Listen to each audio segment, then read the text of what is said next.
আজকে আর একটা নতুন ভিডিও নিয়ে হাজির হলাম। আজকে আমরা আলোচনা করতে যাচ্ছি পদার্থবিজ্ঞানের ভৌতরাশি এবং তাদের পরিমাপ। প্রথম অধ্যায় ভৌতরাশি এবং তাদের পরিমাপ নিয়ে আলোচনা করতে যাচ্ছি। এটা হলো সেকেন্ড পার্ট বা সেকেন্ড ক্লাস। এটা এই প্রথম অধ্যায়ের ওপর পদার্থবিজ্ঞানের। সো আর দেরি না করে আমরা শুরু করতেছি। এখানে আমাদের প্রথমে লেখা আছে একক। একক কি? একক জিনিসটা কি? ওকে, তো আমরা যদি বলি সংজ্ঞা দিই, তাহলে যে আদর্শ পরিমাপের সাথে তুলনা করে কোনো ভৌত রাশির পরিমাপ নির্ণয় করা হয় তাকে পরিমাপের একক বলে। মানে যে আদর্শ পরিমাপের সাথে তুলনা করতেছি আমরা, মানে যে ধরো এই তোমাকে দেখায় আদর্শ পরিমাপের সাথে পরিমাপ, মানে যে ধরো এটা ধরো আমরা একটা আদর্শ পরিমাপ ধরলাম, এই আদর্শ পরিমাপের সাথে তুলনা করে, মানে যেরকম মিটার আমাদের দৈর্ঘ্য মাপার আদর্শ পরিমাপের একক, এটা হলো মিটার। মিটার হলো একটা পরিমাপের একক। এখন এই একক আবার দুই ধরনের হয়। একটা হলো মৌলিক একক আর আরেকটা হলো লব্ধ একক। জানি, হ্যাঁ, লব্ধ একক দেখা যাচ্ছে। এখন মৌলিক একক একক এবং লব্ধ একক দুই প্রকার যখন বলতেছি, তাহলে মৌলিক একক কাকে বলে? মৌলিক রাশির এককে মৌলিক একক বলে। এখন মৌলিক রাশি কোনগুলা আমরা একটু মনে করে দেখি। মৌলিক রাশি হচ্ছে আমরা পড়েছিলাম 7টা: দৈর্ঘ্য, ভর, সময়, তাপমাত্রা, তড়িৎ প্রবাহ, পদার্থের পরিমাপ, তারপরে দীপন তীব্রতা। এগুলো হলো আমরা পড়ছিলাম না? এগুলো তাহলে এইগুলোর যেগুলো একক আছে, মানে এইগুলোর যেগুলো একক, সেগুলো হলো পরিমাপের একক বা মৌলিক একক। আর লব্ধ একক আছে, যেমন ওজনের একক, তারপরে আরো বিভিন্ন ধরনের একক আছে না, এগুলো হলো লব্ধ একক। এখন তাহলে আমরা যদি এখানে একটু লক্ষ্য করি, তো দেখতে পাবো 7টি মৌলিক রাশি এবং তাদের পরিমাপের নাম। যদি আমরা খুলি, তোমরা যদি একটু তোমাদের বইটা খোলো, মানে নবম দশম শ্রেণীর ফিজিক্স বইটা, এই বইটা যদি একটু খোলার পরে তোমরা যদি একটু 14 পৃষ্ঠায় যাও, তোমরা একটা ছক দেখতে পারবা। কিছুটা এরকম টাইপের একটা ছক দেখতে পারবা তোমরা। এই ছকটা যদি দেখো, তোমরা এই ছকটা একটু লক্ষ্য করো, তোমরা এখানে দেখতে পারবা এসআই ইউনিটে 7টি ভিন্ন ভিন্ন ভৌত রাশি দেখতেই পাচ্ছ। এখন এখানে তাহলে এসআই জিনিসটা কি? তো চলো আমরা একবার জেনে আসি। তো হয়ে গেল আমাদের জানা। এবার আমরা জানতে পারলাম এসআই জিনিসটা কি। তো এখন একটু তোমাদের বইয়ের দিকে লক্ষ্য করো, তোমরা দেখতে পারবে ওখানে এসআই টেবিল নাম্বার 1.01 তোমাদের দেখানো হচ্ছে দৈর্ঘ্য, মানে দৈর্ঘ্যের একক হলো মিটার। মিটারকে আমরা প্রতীক হিসেবে লিখি এম। তারপরে এরকমই আবার দেওয়া আছে ভর হলো কিলোগ্রাম, কিলোগ্রামকে আমরা লিখি হলাম কেজি। তারপরে আছে হলো সময় লিখি হলাম আমরা এস, মানে সেকেন্ড বা এস। তারপরে আমরা বিদ্যুৎ প্রবাহকে আমরা লিখে হলাম অ্যাম্পিয়ার, বা ওর প্রতীককে রেখে হলাম আমরা বড় হাতের এ। বড় হাতের এ, ছোট হাতের এ, এগুলো কিন্তু অনেক আছে।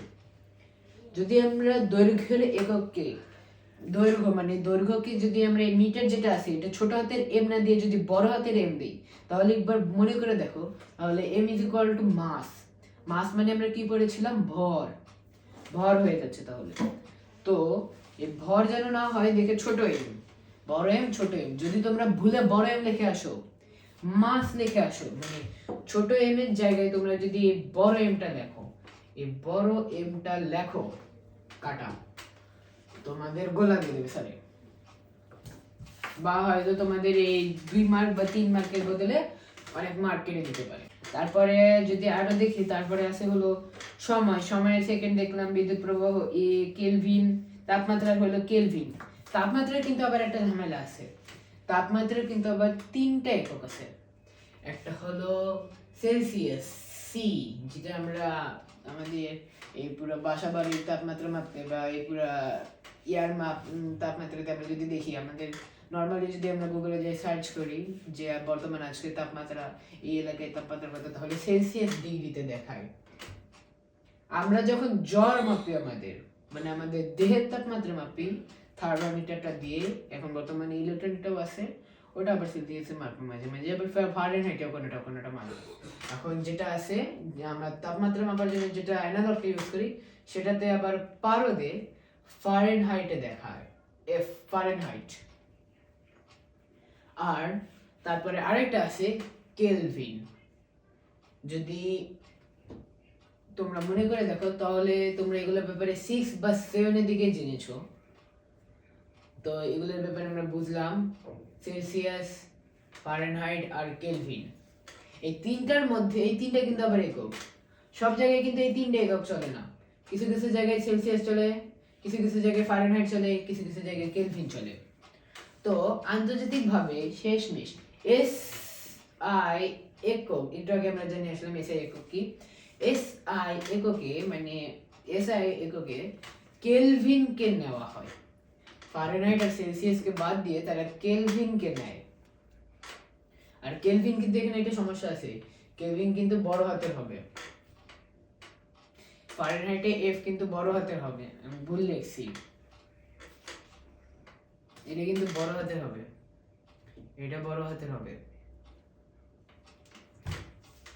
তারপরে আছে আমাদের পদার্থের পরিমাণ, MOLE, মোল যেটা আমরা বলি, এটার যদি সংকেত লিখি শুধু ইটা বাদ দিয়ে দাও, শেষ কাম শেষ। মুলাকা মোল, মোলের ই লাগানো ছিল, প্রতীক লিখতে গেলাম, ই উড়াই দিলাম, শেষ, উড়াই দেবো কাম, শেষ। তারপরে যদি আমরা আসি দীপন তীব্রতা, দীপন তীব্রতার হলো ক্যান্ডেলা,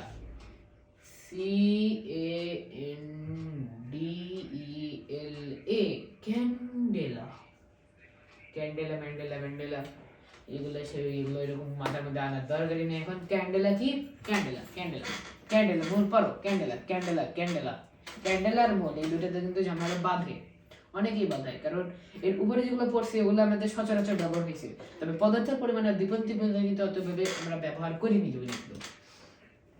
তো ক্যান্ডেলার প্রতীক যেটা আছে সেটা হলো এই ক্যান্ডেল, ক্যান্ডেলা, ক্যান্ডেলা, দুইটা ভাগ কিন্তু। এখন এখান থেকে নিচে ক্যান থেকে নিচে হলো সি, ডেলা থেকে নিচে হলো ডি, মানে কেন দিলা, কেন দিলা, এই কেন থেকে নিল সি, দিলা থেকে নিল ডি, বুঝছো?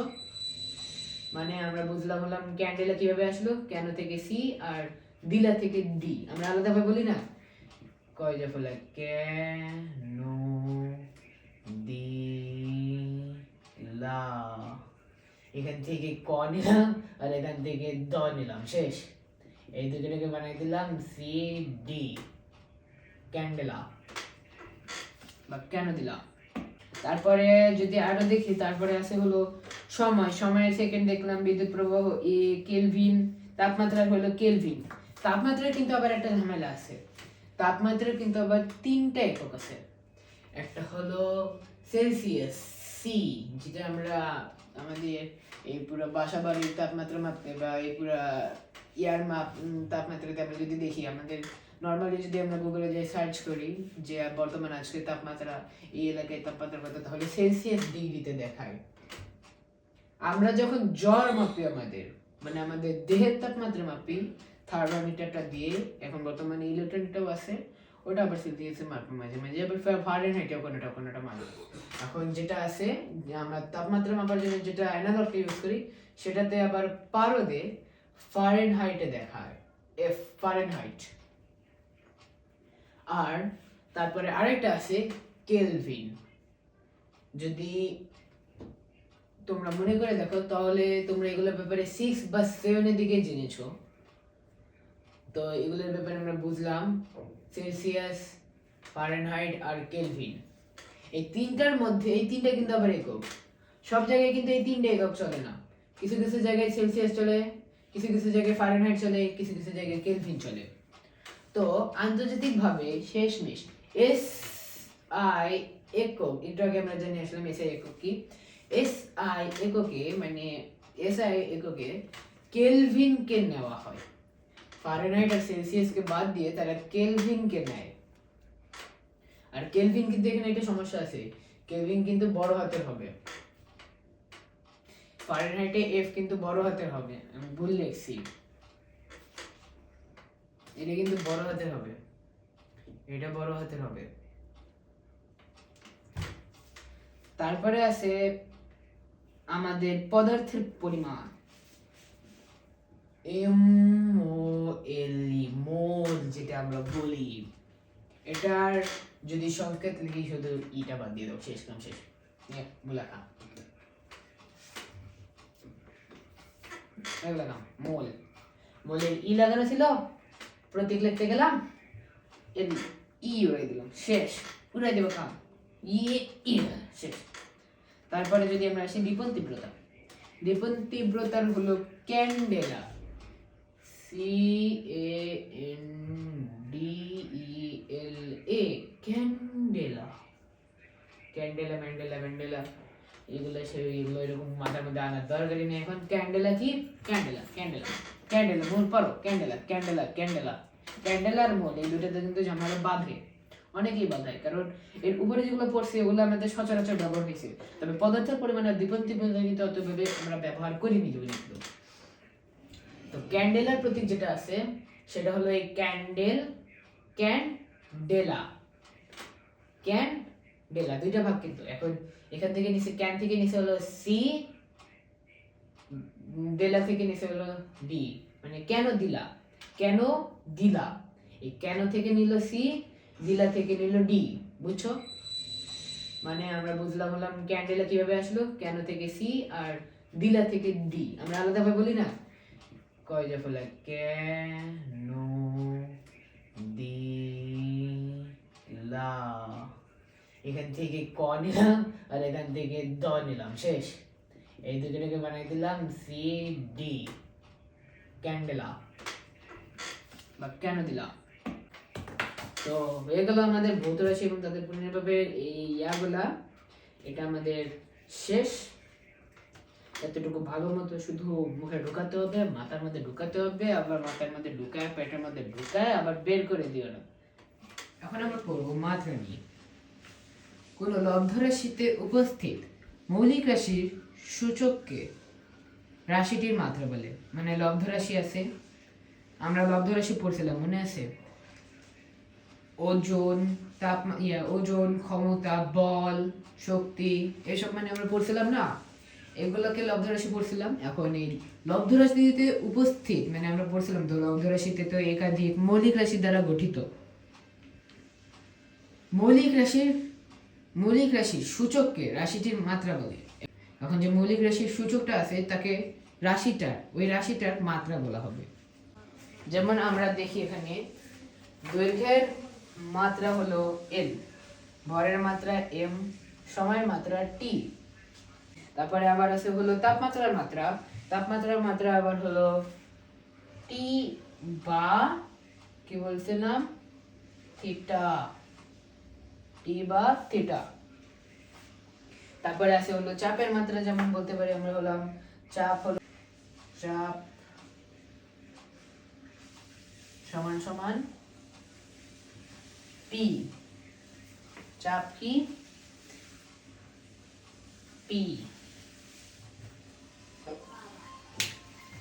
এই যে এসব আমরা লিখলাম। তো এবার হয়তো বুঝছি, এখন আমরা একটা অঙ্কের দিকে আগাই। তো এখানে একটা কোয়েশ্চেন আমি লিখছি, বলের মাত্রা নির্ণয় করো। বলের মাত্রা এখন কিভাবে নির্ণয় করবো ভাই, তাই না?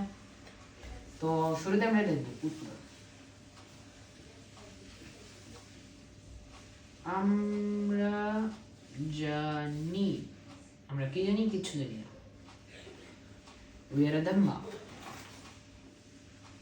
বল সমান সমান কি সূত্র পড়ছিলাম মনে করো? বল সমান সমান আমরা পড়ছিলাম ভর ইন্টু ত্বরণ, ভর ইন্টু ত্বরণ। ভরে আমরা ভাঙতে পারবো না কারণ এটা মৌলিক রাশি। ভর কিন্তু ত্বরণে আমরা ভাঙতে পারি, ত্বরণে কিন্তু আমরা ভাঙে পাই হলাম বেগ ভাগ কি মনে করো হ্যাঁ, বেগ ভাগ সময়, বেগ ভাগ সময়। ওই যে আমরা একটু আগে পড়ছিলাম, প্রথম ক্লাসে পড়ছিলাম কিন্তু আমরা 6টা সূত্র। বেগ ভাগ সময়, বেগ ইজ ইকুয়াল টু সরণ ভাগ সময়, বেগ ইজ ইকুয়াল টু সরণ ভাগ সময়, ত্বরণ ইজ ইকুয়াল টু বেগ ভাগ সময়, তারপরে বল ইজ ইকুয়াল টু ভর ইনটু ত্বরণ। এরকমই আরো অনেকগুলো সূত্র করছিলাম কিন্তু আমরা, মনে করে দেখো। সূত্র তো না, ওগুলো শত্রু পড়ছিলাম আমরা। তো তারপরে এখন বল বেগের শত্রুটা আমরা মনে করি। বেগের শত্রু বল, বল ইনটু বেগের শত্রু কি ছিল? বেগের শত্রু ছিল সরণ ভাগ সময়। তাহলে সরণ ভাগ সময়, আর এখানে আগে থেকে থাকা ইনটু না দিয়ে তার থেকে আমি স্কোয়ারই দিয়ে দিই, স্কোয়ার শেষ। সময় স্কোয়ার মানে দুইটা সময় ছিল, সময় একটা আছে এখানে। তারপরে বেগকে আমরা ভাঙিয়ে পাইছিলাম সরণ ভাগ সময়, বেগকে সরণ ভাগ সময় পাইয়ে আমরা এখানে সরণ ভাগ সময় ইনটু সময় দিয়ে সময় স্কোয়ার লিখে দিছি। এখন আমরা পরের লাইনে যাই, তাহলে আমরা এখানে লিখে দিতে পারি, এখানে আমরা এভাবে লিখবো না, এখানে কিন্তু একটা ঝামেলা আছে। এখানে আমাদের ব্র্যাকেট দেওয়ার দরকার নেই, এখানে ভর লিখবো, ভর ইনটু সরণ ইনটু সময় -2। এখন কোশ্চেন করবো, এই -2 কেমনে হলো এটা, আর আমি এটার উপরে কেন আনলাম? বলতেছি। আচ্ছা, তোমাদের কি এখানে সাইডে দেখাও, তোমাদের কি মনে আছে আমরা যখন লিখতাম a ইনটু 1/a এভাবে যখন লিখতাম, তখন মাঝে মাঝে আবার কিন্তু আমরা এভাবে উল্টাই দিতাম, a ইনটু a -1 বা 2 থাকলে a -2 এভাবে উল্টাই দিতাম আমরা। যখন ব্র্যাকেটের নিচ থেকে আমরা উপরে আনি, মানে কি বলতেছি, এখানে 2 তো থাকবে না, 1/a স্কয়ার, তখন আমরা স্কয়ারের সামনে একটা মাইনাস লাগাই দিতাম, বা কিউবের সামনে একটা মাইনাস লাগাই দিতাম। বা এখানে যদি কিছু না থাকে, এই যে শুধু a থাকে, তাহলে কিন্তু আমরা a -1 লিখতাম। মনে করে দেখো, মনে পড়বে। এখন এইভাবেই আমরা এখানে করছি, সরণকে যখন আমরা এই ভাগ থেকে গুণে আনছি, তখন -2 লাগাই দিছি, স্কয়ার আছে যেহেতু। আনার পরে এখন আমরা মাত্রা নির্ণয় করতে বলছে। মাত্রা নির্ণয় করার জন্য ভরের যে মাত্রা ছিল ওটা মনে করি আমরা একবার। ভরের মাত্রা ছিল m, তারপরে সরণের মাত্রা ছিল l, সরণ মানে দৈর্ঘ্য, দৈর্ঘ্য মানে l। তারপরে সময় ছিল t, আমরা এখানে দিব কিন্তু -2, ভুলবো না কিন্তু। এখানে 1 আছে, +1, এখানে +1, এগুলো আমাদের লেখার দরকার নাই, কারণ +1 থাকলে ওটার কোনো সমস্যা হয় না, এমনিতে বোঝা যায়। আর এখানে একটা থার্ড ব্র্যাকেট দেব, কেন দেব বলতেছি।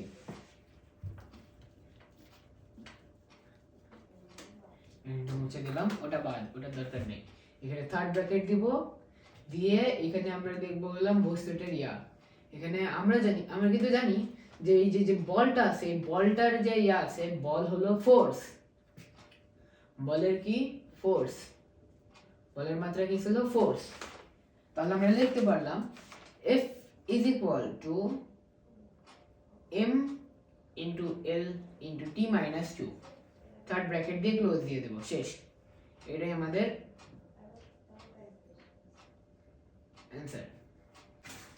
তোমরা এখন আর একটা কাজ করবে, কাজের মাত্রা নির্ণয় করবে তোমরা। এটার উত্তরটা কি আসবে আমি বলে দিচ্ছি। কাজের হলো W,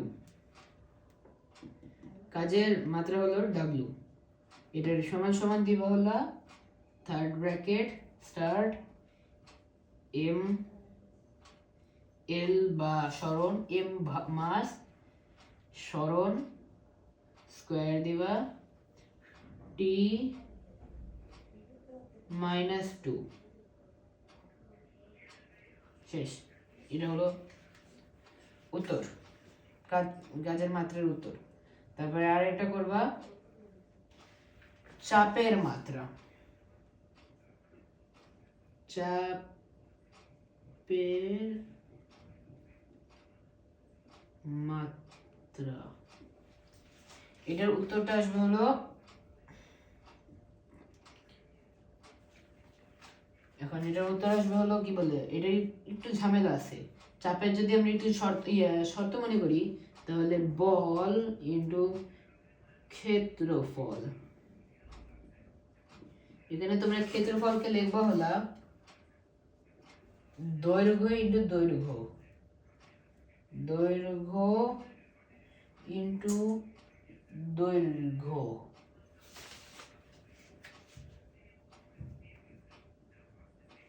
আর দৈর্ঘ্য তোমরা জানো কিন্তু দৈর্ঘ্য আর সরণ কিন্তু একই কথা। সো দৈর্ঘ্য আর উপরে যদি সরণ থাকে, সরণ, তাহলে কাটাকাটি করে শুধু 1/, দৈর্ঘ্য পাবা। এই কথাটা মনে রাখবে, এখানে কাজে লাগবে।